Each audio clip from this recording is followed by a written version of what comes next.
Hello, and welcome once again to the Schaefer Small Engine Shop, which has temporarily been relocated to Guesthouse Schaefer Bar and Grill because it's 40 degrees outside, it's pouring down rain, it's crappy, and I just can't work outside when it's that cold. And Mrs. Small Engine Shop is off playing bridge, which opens up a wide avenue of operations that I'm able to perform. Now, today's subject is this Stihl 018C chainsaw, which is currently in a pile of aluminum and rubber and steel in great disassembly, but we hope it's going to go back together. And let me bring you in a little bit closer and I'll show you what's going on here.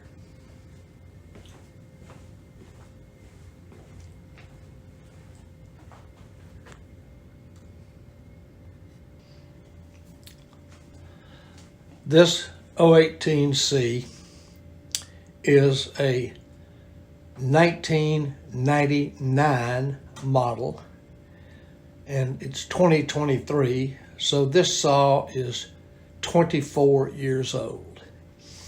It's one of the first of this series of saws which are still in production as MS 170 and its slightly larger brother, the MS 180. They're 30-something cc chainsaws. They're entry-level homeowner chainsaws, and Stihl has sold 2 zillion of these things because they're, first of all, they're Stihls, and second of all, they are affordable. Now, my friend Dan brought me this saw, and he said he couldn't get it started. Well, it didn't take me too long to figure out what one of the problems was, and I'll show you.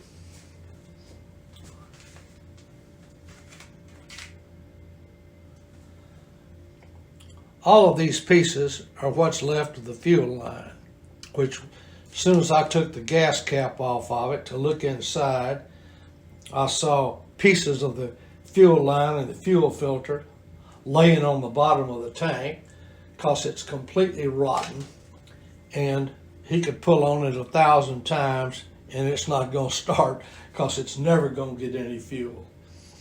So I ordered a rebuild kit for this saw, and because Stihl made a zillion of them, there's all kinds of aftermarket parts and they're very affordable.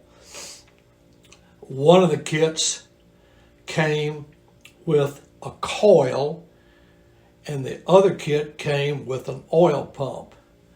So here's the spark plug, and I'll show you why I got the kit with the oil pump.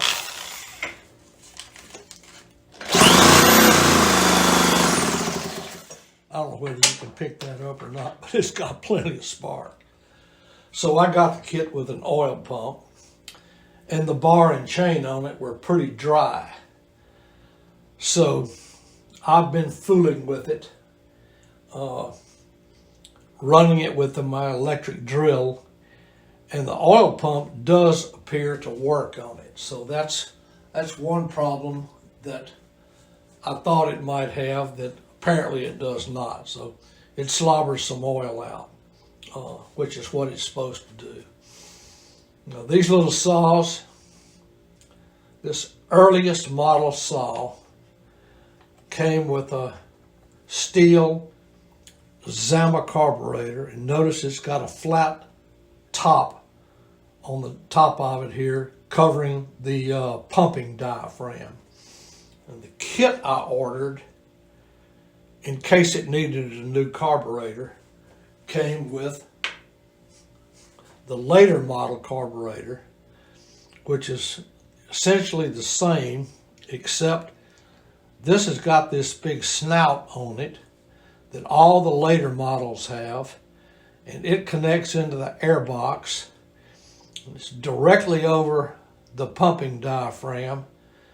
And to be honest with you, I'm not sure exactly how this works, unless in some of the hoses, maybe it's got another hose that connects into the air box and sends the pulses into the air box and through this horn up here. I'm not sure.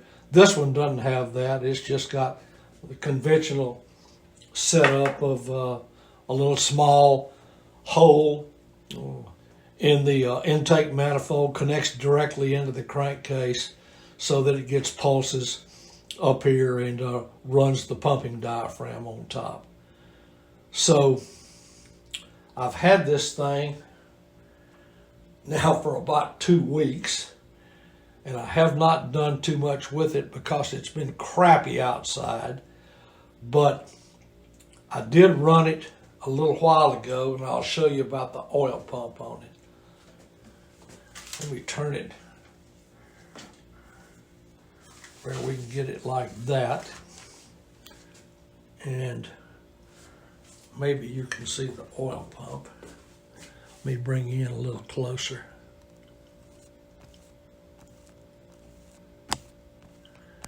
You don't want to come in any closer. Well, I'll pump it.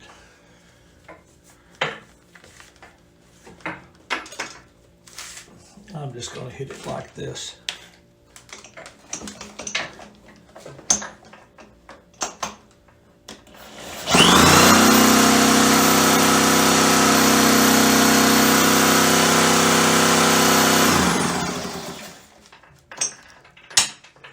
Obviously the spark plug is disconnected, and it is slobbering some oil out of the little groove here. So I think the oil pump is working okay, and the next step for me would be to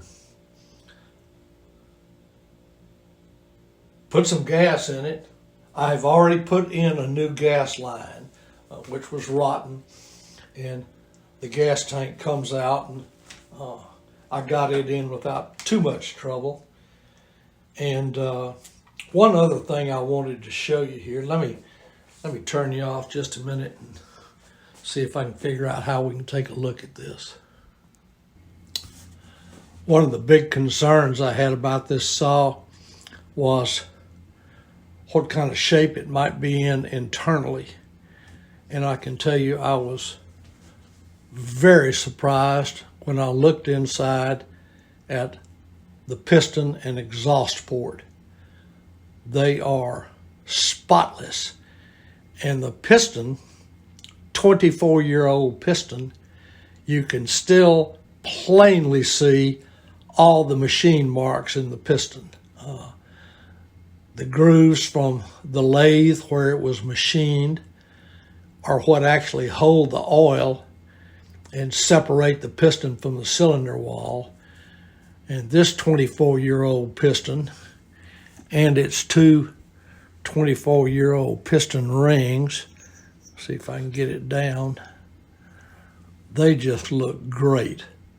So that is one problem that we do not have here, and it's going to help me. I'll put it back together, and the next step is going to be, hey, seeing if this thing will fire up. So I'll be back with you. Here's the spark arrestor screen that was in this thing. As you can see, it's absolutely spotless. All right, I got the muffler stuck back in place. I'll finish buttoning it up.